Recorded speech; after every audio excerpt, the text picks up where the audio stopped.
Hello, today I'm discussing the KSTP News article about Hennepin County expanding its youth crime diversion program, published December 1, 2025, and I will connect it directly to specific concepts from Chapter 15 on juvenile justice.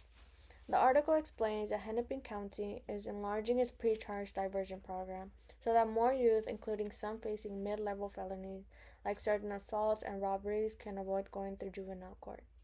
Instead, they can participate in counseling, restorative justice, therapy, educational support, and other community services. This change is based on the University of Minnesota study of more than 21,000 cases showing that only about 12% of youth who complete diversion reoffended within a year, compared to almost 50% of youth who went through traditional court. The program focuses on addressing underlying causes of behavior, such as trauma, mental health problems, or family instability. The article also mentions racial disparities. Youth of color in Hennepin County are still offered diversion at lower rates than white youth. Overall, the county is shifting toward a more rehabilitative mode based on support rather than punishment. This article directly connects to several concepts from Chapter 15. First, this expansion of diversion reflects the original philosophy of the juvenile justice system. Parents Petrie, where the state takes a parental role and focuses on rehabilitation instead of punishment. By giving young people therapy, support, and restorative justice instead of formal charges, Hennepin County is following the exact rehabilitative purpose described in the chapter. Second, Chapter 15 discusses diversion programs as one of the key tools meant to keep youth out of the court system because early involvement can make things worse, not better. The article is a real-life example of this.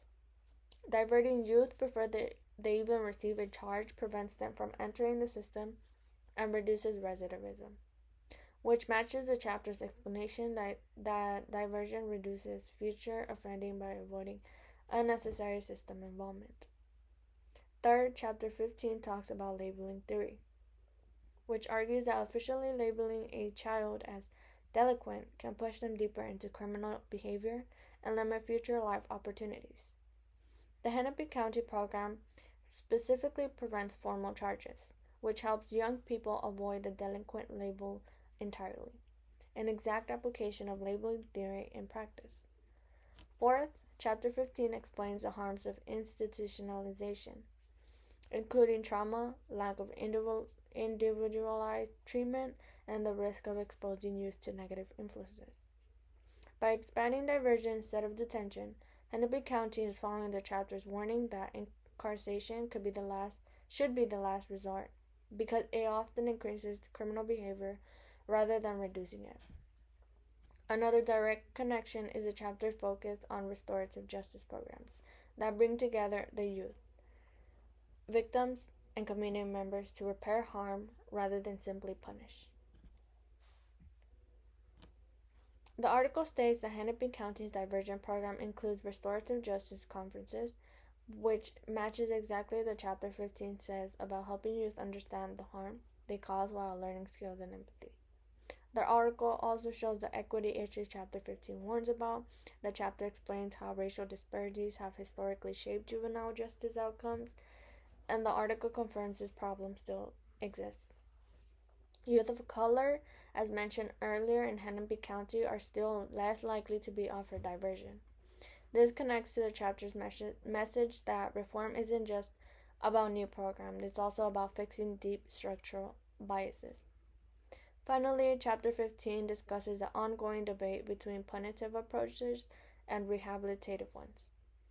The changes in Hennepin County clearly place them on the rehabilitative side of the debate, supported by evidence showing that supportive, community-based programs reduce recidivism far more effectively than detention. The event in the article brings the theme of Chapter 15 to life by showing how modern communities are trying to return to the original purpose of juvenile justice. This article proves that the issue in Chapter 15 are still happening today, and it shows how counties are trying to apply the chapter's ideas like diversion, rehabilitation, restorative justice, and reducing labeling to real juvenile justice systems. Hennepin County's changes reflect a direct attempt to fix problems. The chapter highlights and to move the system closer to its original goal, helping youth grow, develop, and avoid being trapped in a lifetime of involvement with the justice system.